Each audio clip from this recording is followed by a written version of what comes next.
Mili, Dave, what is it? Shema, how are you? What is it, Mili? Ah, Cleo, ndikukuona zvangu. Ah, Tim. Hande mubvunzo, Tim. Tinashe wacho, muri sei? Brian Mhlo. How are you guys? Peter Ashley, muri sei, Tim?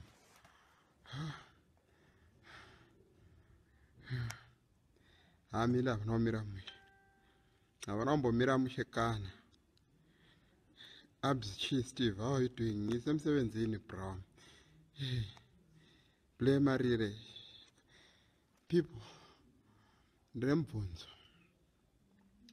Nemubvunzo kuti chokwadi, but why? Team. Andakurowa.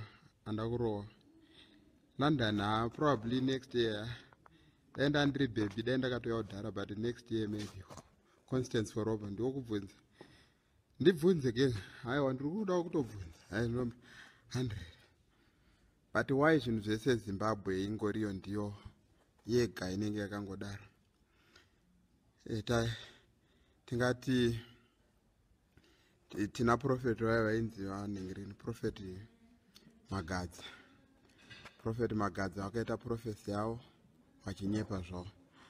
1 Mili, muri sei?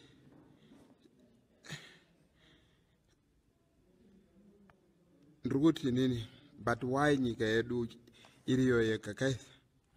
Short last week ndandiri Zambia. I think ingori ndandiri Zambia ringo, ndandiri Zambia Sunday. Zvinhu zveikoko zvatosiyana nezvekunoko. Nezuro ndandiri mutown.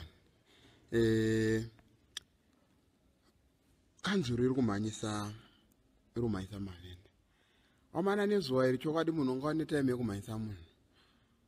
Kutadza kunzwirawo mumwe munhu tsitsi kuti chokwadi munhu ane mhuri. Takarasima nekumhanyisana naye. Instead, dai wari kutobatsirana nawo kuti mavenda awane pakanaka pekutengesera. But wari kutowamhanyisa wachiwasunga. Ende wotarisa mapisiro akuri kuita. Ameno kwamuri wari ku-UK kupi. Wamugadza waye wakatinyepera waye. Kamufundisi kenhema kaprofeti kefeki. Handakutombokafarira nix. But why Zimbabwe ndo yega? Naigenga matemperatures ari kunoko aya ndo matemperatures ari kwamuri ikoko ari kunana England ere. Because mapisiro akuri kuita kunoko timu. Kuri kupisa timu. Kuri kupisa ndopo unoona munhu achimhanyisa mumwe munhu ari kutotsvagawo mari Kanzuru. But why? Toziva kuti mavenda ari kutengesera murodhi, mavenda achanozonyanyawo. Robert Mugabe wese zvingoro badzi, zvingoro zvemabhanana. Wada banana rako, oda banana. But nezuva iri yototi tiri kubasa kumhanyisa vamwe. Ipapo tiri kumhanyiswa Millicent, kuno mavenda tiri kumhanyiswa. Kanzura yesi kana kumbotipa zororo kungodai vatora macarrots. Vari ku 8 degrees ndanani takawira. Musadaro ana Stacy shongati Zimbabwe chisi chinhu.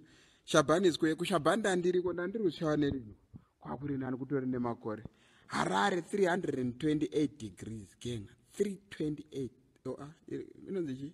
32 degrees. 32 degrees. Ndandaona kazero yepamusoro kana sinde kati 320. Kuri kupisa timu. Kuno kuri kupisa vari ku-UK titumirewo mari titenge madrinki. Because chando, imi muri kunzwa chando isi tiri kunzwa zuva. Tsame muZimbabwe aita uma. Melbourne is 28 degrees. Makangoda kufanana nesu.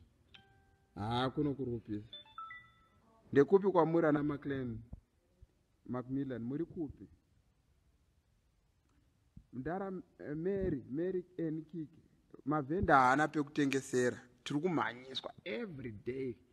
Tiri kuswera tichidandaniswa nekanzuru. Apa yabatana nezetarapi. instead dai vari kuyawo nezvipaipi zvavo zviya zvekudira mvura zviya vachitidirawo mvura totonorerwa instead manje havasi kuyana but chari kundorwadza mavhenda kamavhenda atiti mavhenda takanzi tiuye here isusu titengese mavhenda takatodedzwa tikanzi uyai because mazuva ano zvakutonyadzisa kakuti haona nje ati takanzi tiuye tizotengesa titengese mutaundi taakutengesa pai apa maakuda kuti dzinga futi ndikurwadziwa saundi iri kuita seiko saundi iri kungotiza yega handizi rini shem kuri kupisa timu idikite mufundisi wenyu ari kutsva but anyway ndangoti ndingobvunza kuti but why zimbabwe ichipisa kudai kupfuura dzimwe nyika muzimbabwe muri kupisa timu tinzwirewo tsitsi tinzwirewo tsitsi tiri kungotaurawo naminister of environment munyowani kuti ngaawe no plan people shem sorry guys I have to go varungongora